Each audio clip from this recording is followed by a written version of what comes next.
Oi, eu sou a Gabi Ometo e hoje vim contar um pouquinho das minhas leituras de março pra vocês.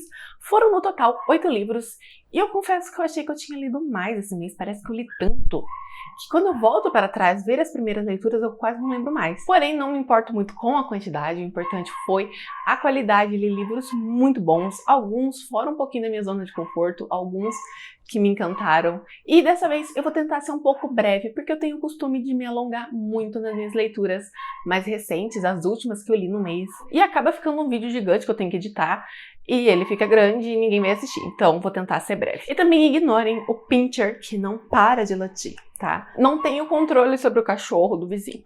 Desculpa, mas não dá. A minha primeira leitura foi Corte do Desejo, da Thaís Lopes, o segundo livro de Corte de Sangue. E vamos continuar com a treta do setor 10, tentando sobreviver no meio dos vampiros. Ele é o único setor que não tem nenhum vampiro, mas cada vez mais a gente percebe que ele possui muitas pessoas poderosas. Algo que, se chegar no ouvido dos vampiros, vai ser um problema. Melissa é uma vampira e ela trabalha no setor 5. A sua função, no momento, é encontrar uma fonte de informação segura no setor 10. E para isso ela pode usar todos os meios necessários. Ela é uma vampira que tem o poder de compulsão, ou seja, ela fala e a pessoa tem que obedecer. Seria muito simples, mas ela não quer isso. Ela vê essa chance de tudo o que precisar como uma oportunidade dela conseguir a liberdade dela. Por mais que ela seja uma vampira super poderosa, ela é presa por um juramento de sangue, assim como o Aemon do primeiro livro. Do outro lado, a gente vai ter o Yuri. Ele é um dos líderes do setor 10. Ele não gosta de vampiros e, principalmente, não gosta da Mel. Além disso, ele tem um poder muito estranho. Ele é de compulsão. Ninguém consegue fazer ele ter isso. E a Mel acha que é perfeito para isso. Ele é a pessoa que vai ajudar ela a conseguir a liberdade. Já desde o princípio, tá mostrando assim que ela tá pouco se importando pro setor 10. Ela não quer saber o que vai estar acontecendo. O que ela precisa mesmo é dessa chance que o líder dela deu pra ela descobrir isso. Eu acho que eu me confundi. A Mel não é do setor 5, ela é do setor 6. Levemente confusa, desculpa. Ela é do setor 6 e pra conseguir a liberdade dela, ela vai pro setor 5, pois há rumores que algo está acontecendo ali e ela quer tirar a prova. Ela diz pra todo mundo que é pro Yuri confiar nela, mas na verdade é que ela quer conseguir provas para a liberdade dela. Então os dois vão pra uma corte onde eles vão estar sozinhos, confiando apenas um no outro. É o que? A receita pro desastre. Os dois são personagens muito sisudos, ou seja, pra ter um pingo de abertura, um romance entre os dois demora muito. Mas a tensão entre eles já é bem grande. A Melissa, ela já fica assim meio coisada com o Yuri assim que ela coloca o olho nele. Acha um gostoso. E ela acha ainda mais instigante o fato de que ele não quer ser mordido. E ela decide que ela vai quebrar esse cara e ele vai implorar para ser mordido. Já Yuri, ele tem uma coisa de desejo e raiva em relação a ela. Ele tem seus motivos para odiá-la, para odiar os vampiros, só que também ele a deseja. Só não quer ser mordido, ele recusa esse desejo e é uma relação maravilhosa. A pegação entre eles acontece relativamente rápida no livro da Thaís, porém a questão ali não é isso. É a mordida. A minha segunda leitura foi Beijo do Príncipe de Sangue, da Alessa Torme. E aqui, feéricos saíram de onde eles estavam e invadiram Londres, matando quase todo mundo. A Elisa acaba sendo capturada pelo Príncipe Kian, o que está liderando essa revolução, essa invasão, e leva ela para o acampamento e ele não consegue matar ela. Algo diz que ele precisa ter ela, mas ele não quer ter, então ela é colocada para trabalhar. Ela sofre bastante porque, afinal, humanos fizeram muita coisa errada com os féricos. Os féricos têm essa raiva e ficam descontando nela. Já estamos a Serra. Se vocês estiverem ouvindo a Serra, foi mal, não deu para eliminar no ruído. Aos poucos ela vai descobrindo que o Kian, ele tem uma maldição. Ele é quase meio um vampiro, vamos dizer assim, porque ele precisa de sangue para se alimentar, e num acidente ele acaba mordendo ela, e para sua surpresa, a maldição retrocede um pouco e ele percebe que ali ele tem a chance de ser livre, a chance de sobreviver a essa maldição. Só que para isso ele precisa beber o sangue dela de livre e espontânea vontade. Então, para isso, ele precisa começar a tratar ela bem, eles vão se aproximando, e essa rusga entre eles começa a se transformar em outra coisa. Essa é uma história bem curta, ela tem 190 páginas, ela é bem curtinha, mas muito bem explorada, eu gostei muito. É o primeiro de 3 livros, já que o Kian tem mais 2 irmãos. O primeiro, que é o irmão do meio, tem o Coração de Gelo, e o irmão mais velho, que eu acho que é o mais interessante, o último livro, ele não pode ser tocado. Quem o toca morre, eu acho que é muito interessante. interessante. E cada um deles vai ter uma companheira ali pra se livrar da maldição, e eu não vejo a hora desses livros serem traduzidos. Foi uma história muito gostosa, é um Enemies to Lovers bem interessante, uma narrativa bem envolvente, bem curtinha, assim, me conquistou muito bem. A minha terceira leitura foi Jane, o livro 3 da série Prometida, da Nana Zott, e aqui a gente vai conhecer a Jane. Ela é uma tigresa de uma alcateia cheia de tigres, que durante o livro faz um mistério bem, assim, ruim sobre quem é o alfa deles. Meu Deus, assim, zero dá pra descobrir quem é o alfa. Se você tá lendo desde o primeiro livro, tá na cara quem é o alfa, mas eu passei pano. E aqui uma coisa bem interessante é que os tigres dessa história, eles eram lobos que morreram e foram ressuscitados e agora se transformam em tigre e trabalham para o conselho. É uma coisa bem interessante. E a Jane, ela aparece no segundo livro, que eu não gostei muito, mas tudo bem. E aqui ela tem a missão de encontrar o Marcus, que é um lobo, e matar o híbrido de lobisomem e lobo que ele tá cuidando. Só que quando ela chega, ela percebe que o Marcus é o companheiro dela, ela não vai conseguir matar o garoto, ela começa a se apegar ao garoto e aí a história continua. E eu não gostei. Aí você me pergunta por quê? A história é bem escrita, os personagens são interessantes, mas não me conquistou. Eu li esse livro exclusivamente porque faz parte da série e eu precisava dele pra continuar a leitura. Mas a verdade é que, não curti. Eu não sei, não gostei. Não gostei. Espero que Diana seja melhor. A minha quarta leitura aqui foi A Revolução, porque é uma ficção científica e vocês sabem que eu não sou muito fã, que é Karen, Os Filhos do Acordo, da Thais Lopes. Esse é o livro 1. Gabriela é abduzida e vendida por um alien e agora ela vai ter que aprender a viver nesse mundo enquanto ela tenta voltar pra casa. Já o Carlos, a pessoa que comprou ela, tá tentando acabar com esse comércio. E ele descobre na Gabriela uma aliada muito importante, porque ela tem, assim, uns talentos e ela consegue burlar qualquer sistema dos aliens, que é muito interessante. Então, os dois vão trabalhar juntos pra derrubar isso, enquanto sentimentos se afloram. Esse é o segundo livro de ficção que eu li na minha vida. Em algum lugar eu falei que era o primeiro, mas esse é o segundo, entre aspas, porque acho que eu li 3 livros, só que eles fazem parte de uma série. Então eu juntei tudo. E eu gostei. Em parte porque eu gosto da escrita da Thaís, então já deu uma ajudada a mais. E que uma coisa assim que me surpreendeu, foram 2 coisas na verdade, que esse livro tem capítulos curtos e vindo da Thaís é uma surpresa. E a segunda coisa foi pegação em 20%. Eu nunca vi isso no livro dela. Não é uma reclamação, obviamente. Esse é um livro bem mais hot, tem bastante hot, o que é estranho porque é um livro mais curto. Não é uma reclamação, tá? Eu adorei e eu pretendo sim ler os próximos livros. Inclusive eu tô super curiosa pro próximo. Minha quinta leitura foi Princesa Cativa, Encanto Egípcio, o livro 1 da Isla Rodrigo. O príncipe Aster jurou nunca se casar, ele não quer essa vida.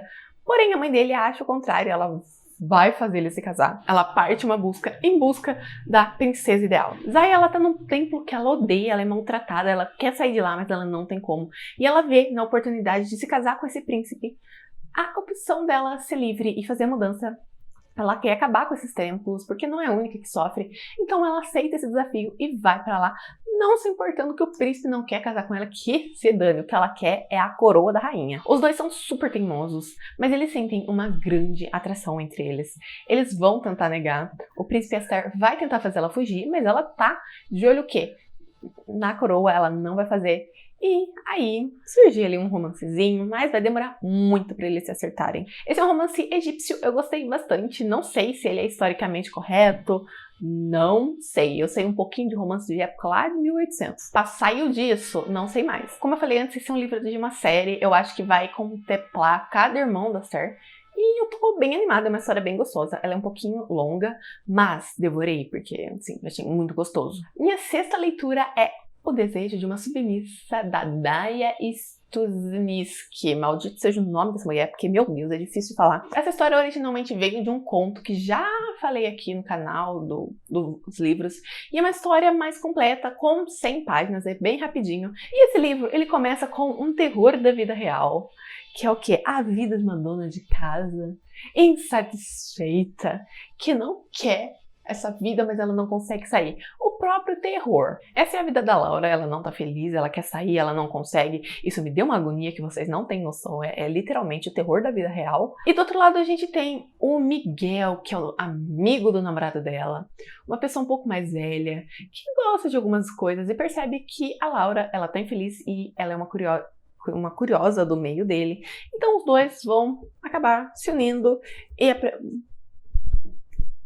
meu pai tá em casa, eu não consigo falar a história, foi mal. Eu gostei bastante, é uma história mais rapidinha, mas eu gostei. E, assim, eu ainda prefiro Dom Dante, mas eu gostei muito desse livro, embora o início seja traumatizante, quase desisti. A minha 7ª leitura, e meu Deus, gente, parece que faz semanas que eu li esse livro, credo, que é A Casa de Sally, ou Salles, não é Sally, da Stephanie Xavier. E eles recebem um convite para estudar na Casa de Sally, que é uma escola que ninguém sabe muito bem o que ela é, tem uma coisa meio mística ao redor por causa do segredo, e ela tá impactada, mas ela acha que ela não tem escolha, então ela pega suas coisas, ela é expulsa de casa, na verdade, e vai para essa casa. E ali ela descobre que existem alguns seres mágicos com poderes mágicos e ela é uma ninfa. E ali ela tem que treinar o seu poder, mas antes ela tem que descobrir qual é. E pode ser qualquer coisa.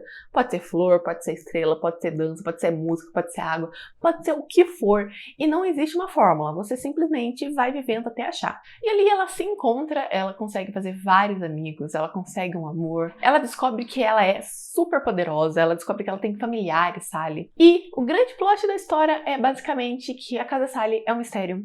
Isso desperta medo dos humanos e eles vão ferrar com muita coisa. Eu acho que esse livro, no início eu não gostei, aí no meio eu comecei a gostar mais ou menos. E agora que assim, eu já processei o livro, eu amei. Foi uma progressão. A Iris tem muitos amigos e eu achei que alguns tiveram uma relação um pouco mais rasa. A maioria, pra falar a verdade, eu acho que só a Iris, a Maya e o Nolan têm algum aprofundamento, o que é uma pena, principalmente porque tem uns amigos que vai ter um plot lá no final, e é um personagem invisível, é um personagem plano, que não tem quase nada. Eu achei que isso foi muito errado. Até os personagens que vão um pouco mais fundo ali não é o suficiente. Eu acho que a história correu muito, principalmente na história da Maya. A Maya é aquela personagem que começa uma vaca e aos poucos se torna amiga, o que é uma relação super legal, super gostosa. E eu acho que a autora correu um pouco nessa relação, ficou um pouco apressada. Outra coisa que eu acho que foi muito bem feito é o fato dela ser super poderosa, mas não ser clichê. A autora conseguiu fazer isso porque, como eu já disse antes, elas têm que achar a magia delas. Gente, ela sofre tanto. Tanta dificuldade que quando ela descobre, e mesmo sendo poderosa, a gente fala, ela conseguiu, e faz sentido, sabe? Eu gostei muito de como foi essa progressão. E, por último, uma coisa que eu acho que eu gostei muito é que Sally, eu falo Salles às vezes, que é um sobrenome, ele é como uma religião, eles têm o seu Deus, faz muita menção a um pouco outras religiões que não são tão acostumadas, e aqui fala muito sobre intolerância religiosa, principalmente o plot do final. Os humanos estão começando a não gostar dessa presença das pessoas, e medo gera merda, vamos falar assim. Esse é o livro 1, eu não sei quando sai o próximo, porque eu não achei o perfil da autora, eu não achei nada, mas eu gostei muito. Não gostei muito do final, eu acho que a revelaçãozinha do final veio do nada, eu falei, que? Por quê? Assim, fiquei curiosa, mas eu não sei quando vai ser. Agora, por último, a minha 8ª leitura não é uma leitura exclusiva de março, eu estou lendo esse livro desde janeiro, que é Guia de Estilo e Reescrita, do Bruno Crispim. Esse é, em teoria, o livro 2 da série dele de escritas. O primeiro que eu li foi Personagem e Enredo, o que foi, assim, maravilhoso, abriu a minha mente, conheci muita coisa, me ajudou em muita coisa. E eu esperava que fosse o mesmo em estilo e reescrita, principalmente porque na arte da revisão, de reescrever, só um pouco tem um pouco assim que precisa melhorar mais. Eu não gostei muito desse livro. Coisas assim que já estavam batidas, que já foram ditas milhões de vezes. Então esse livro, tirando algumas dicas de palavras que eu tenho que me atentar, não foi uma história que agregou muito na minha vida de escritora, infelizmente. E foram os 8 livros que eu li nesse mês. Eu espero que vocês tenham gostado. Conta aqui nos comentários quais foram os livros que vocês leram, quantos leram, qual é o seu preferido, vou adorar saber. Se você gostou do vídeo, deixa o gostei que me ajuda bastante. Se inscreve no canal que estou sempre indicando livros nacionais incríveis pra vocês. Compartilha esse vídeo com um amigo que ama livros e que com certeza vai gostar de algum desses. E vai me seguir nas minhas redes sociais, que é onde eu estou sempre falando um pouco sobre o que eu li, o que eu tô lendo, o que eu gostei, o que eu não gostei.